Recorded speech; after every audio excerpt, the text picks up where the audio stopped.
Sa Kristyanismo, si Lucifer ay itinuturing na ang pangalan ni Satanas bago siya bumagsak mula sa langit. Siya ay inilalarawan bilang isang napakagandang anghel na may mataas na katayuan, marahil ay isang kerubin na nilikha ng Diyos.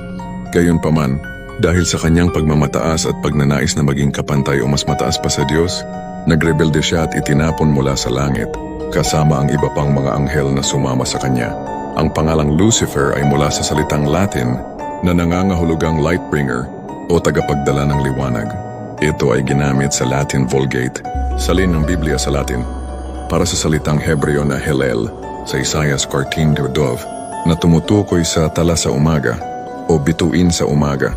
Sa konteksto ng Isaias, ang talatang ito ay tumutukoy sa hari ng Babylonia, ngunit sa kalaunan ay inugnay ito sa pagbagsak ni Satanas sa tradisyong Kristiyano. Ang kwento ng kanyang pagbagsak ay matatagpuan sa iba't ibang talata sa Biblia, particular sa Isaiah 14 at Ezekiel 28, na inilalarawan ang kanyang pagmamataas at ang kahihinatnan ng kanyang paghihimagsik mula sa pagiging isang tagapagdala ng liwanag.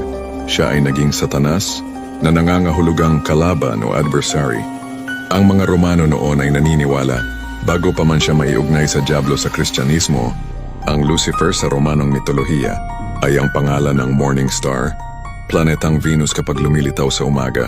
Siya ay kadalasang isinasalarawan bilang isang lalaking may dalang sulo at tagapagbalita ng bukang liwayway.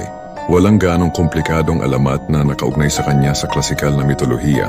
Sa iba pang relihiyon at paniniwala, mayroon ding mga modernong interpretasyon at mga kilusan na tinatawag na Luciferianismo.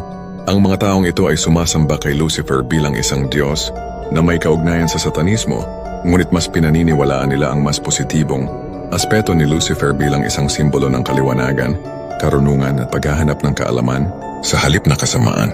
Mayroon pang uri ng tao na hindi kinikilala si Lucifer bilang isang personal na Diyos, kundi bilang isang simbolo ng paghahanap ng sangkatauhan sa karunungan at kaliwanagan, paghihimagsik laban sa mga naniniwala sa kanya, at pagpapahalaga sa individual na pag-iisip.